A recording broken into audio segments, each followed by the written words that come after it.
Now on a story we brought you 4 years ago. Back in 2015, News Channel 11 obtained documents showing the Legion Street Pool in Johnson City was leaking millions of gallons of water, routinely losing more than twice its capacity every month. At the time, Parks and Rec officials told us they were working to fix the problem. Blake Lipton talked to city officials today and found out the problem after all these years is still there. He's live at the pool with more. Josh, 4 years later, Legion Street Pool is where it was when we first reported on the problem. Now, I spoke with city officials today who say there's no future fix coming anytime soon. For Virginia Hughes, it's safe, it's clean, it's not that expensive, the kids have a good time. It's just a really good time altogether. Legion Street Pool has had her coming back.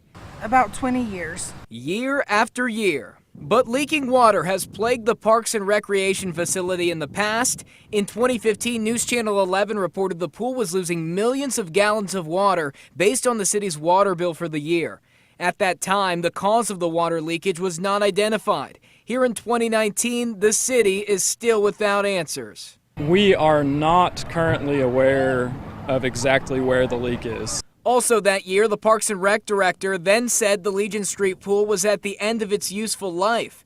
4 years later, it's still in operation with no fix in sight. We have identified different priorities that the citizens would like to see, and currently in our capital improvements plan, a new aquatics facility is not listed. These priorities, according to Miller, were identified through citizen surveys. Miller said the city found there was more demand for updating playgrounds and athletic fields. Although we do have the inefficiencies here, and our water bill may be slightly higher each year due to that, we think that it's cheaper in the long run to keep this facility going at the minimal cost as opposed to investing a significant amount of money into a fix when ultimately we all know we want a brand new facility.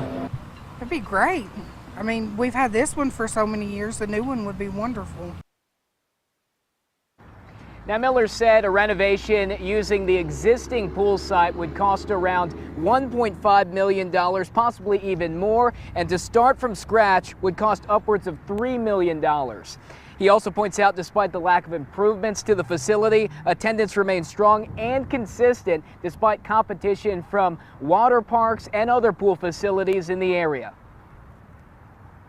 Blake Lipton live tonight at the Legion Street Pool. Recreation Services Manager Sam Miller, who you just heard from in Blake's report there, said that there is still no timetable for when the Legion Street Pool could be replaced with a new facility.